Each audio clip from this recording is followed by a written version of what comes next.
I want to tell you about vampires. Are you afraid of vampires? Fear begins with ignorance. So I'm here to guide you through a brief history of vampires, illustrating how our image has changed from a shambling corpse to the dapper gentleman you see before you. Vampires are nearly as old as humans. Stories about them, revenants, appear in culture extending as far back as Prohibition's time. But we weren't called vampires back then, and most of us did not look the way we imagine vampires today.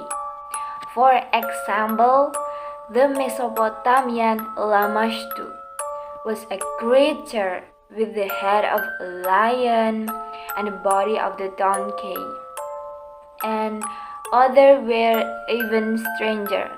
The Philippine Manananggal would sever her upper torso and sprout huge bat-like wings to fly. One another from Malaysian Penanggalan was a flying female head with dangling antlers.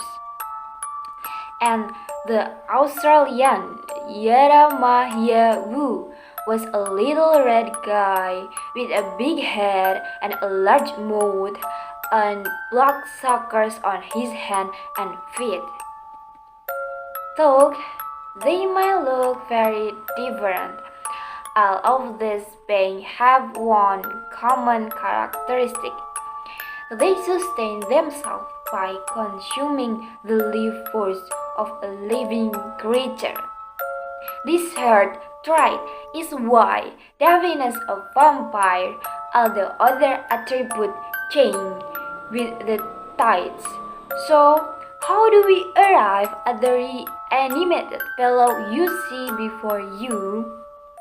Our modern ideal emerges in 18th century Eastern Europe with the dramatic increase of vampire superstition. Stories of blood-sucking shadow creatures become nightly besides terrors, and popular folklore like the Moroi among the Romani people and the Lugat in Albania provide the most common vampire traits known today, such as vampires being undead, nocturnal, and shape-shifting. You see, Eastern Europe in the 18th century was a pretty grim place with many deaths occurring from unknown disease and plague. Without medical explanation, people searched for supernatural cause and found that looked like evidence in the corpse of the victim.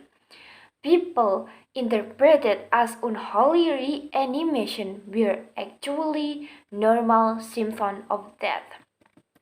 When a body decomposes, the skin dehydrates, causing the hair and fingernails to extend.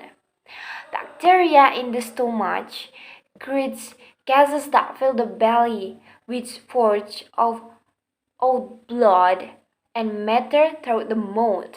Unfortunately, this science was not yet known, so the villagers kept digging. In fact, so many bodies were dug up the emperors of Austria sent her physician around to disprove the vampire stories, and she even established a law prohibiting grave tampering. Still, even after the vampire hunts had died down, the stories of legends survived in local superstition.